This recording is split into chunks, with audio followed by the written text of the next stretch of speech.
오늘도 값없이 베풀어 주시는 주님의 끝없는 은혜를 누리며 승리하는 꿈미래 모든 분들이 되기를 소망합니다. 아담의 영역 안에 산다면요, 사탄이 제시하는 죄의 욕구를, 죄의 그 요구를 거부하기가 어렵습니다. 우리 스스로 그것을 거부할 수가 없지요. 그래서 육신을 따라, 즉 죄의 이끌림을 따라 살아갈 수밖에 없습니다. 하지만 성령으로 그의 삶의 자리를 옮긴 사람은, 성령의 이끄심 아래 성령 안에 살아가는 사람은요, 이미 그 상태를 벗어나 있습니다. 죄의 유혹은 있지만 거기에 넘어가지 않는다라고 하는 거예요. 믿음 안에서 하나님께서 아담의 영역 안에 있던 우리를 그리스도의 영역으로 옮겨주셨기 때문입니다. 그리스도 안에서 살아가면요, 우리의 힘이나 우리의 경험 지식이 아니라 성령의 도우심으로, 성령의 이끄심으로 우리가 살아가기 때문이죠. 그렇다고 해서 그리스도의 영역으로 완전히 옮겨졌다고 해서 우리가 해야 될 일이 다 끝난 것은 아닙니다. 성령에 속한 사람도요, 육신을 따라 살아갈 수 있습니다. 그리스도의 영역 안에 살면서도 그 전에 살아갔던 그 삶의 모습들을 자꾸 생각하는 거죠. 거기에 견눈질합니다. 그리고 때로는 스스로 그 이전의 삶으로 돌아가는 경우들도 있기도 합니다. 그러면 사도 바울은 13절에서 죽을 것이다 라고 말하고 있어요. 여기서 죽음은요, 육신적인 죽음만을 의미하지 않지요. 영적으로 죽게 된다라고 하는 거고요. 또 좀 더 극단적으로 이야기하자면 구원을 잃는다라고 그렇게 말할 수도 있습니다. 사도 바울은 우리의 구원을 위해서 하나님께서 무엇을 하셨는지 먼저 강조하며 이야기를 하지요. 또한 하나님의 은혜에 대해서 또 우리가 무엇을 해야 되는지에 대해서도 힘주어서 말하고 있습니다.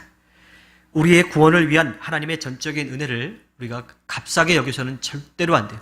값없이 베풀어 주셨지만 그 은혜가 절대로 값싼 것은 아닙니다. 그 은혜를 제대로 경험한 사람이라면, 또 그 은혜의 가치를 아는 사람이라면 그 은혜에 보답하기 위해서 살아가게 되죠. 그냥 그런가 보다 당연하다라고 여기는 게 아니라 그 은혜의 가치를 알기에 감사하고 또 그 은혜를 누리고 전하며 살아가게 됩니다.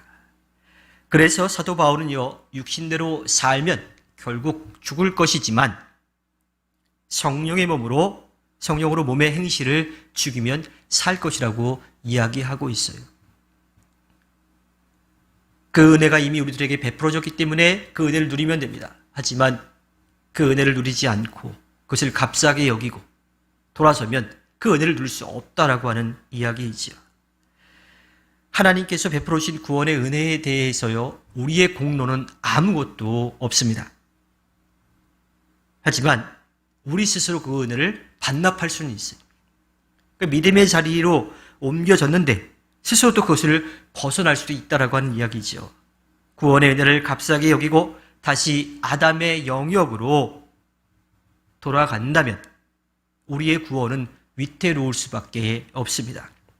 따라서 우리는 매일 성령의 능력 안에서 살아가야 하고요, 또 성령의 능력으로 죄의 유혹을 이기며 살아가야 합니다. 그렇게 평생을 살아 마침내 영원한 생명, 완전한 구원의 은혜를 우리가 누리게 될 거예요. 하지만 그렇게 구원의 은혜를 누리게 된다 하더라도요, 그 자체도 우리의 공로는 아무것도 없다라고 하는 거예요. 우리가 그 은혜를 잊지 않았기 때문에 그것을 보상으로 받는 개념이 아니라 그것조차도 하나님께서 우리들에게 값없이 은혜로 베풀어 주신 것이기 때문입니다. 하나님 앞에서 우리는 아무런 공로도 주장할 수 없습니다.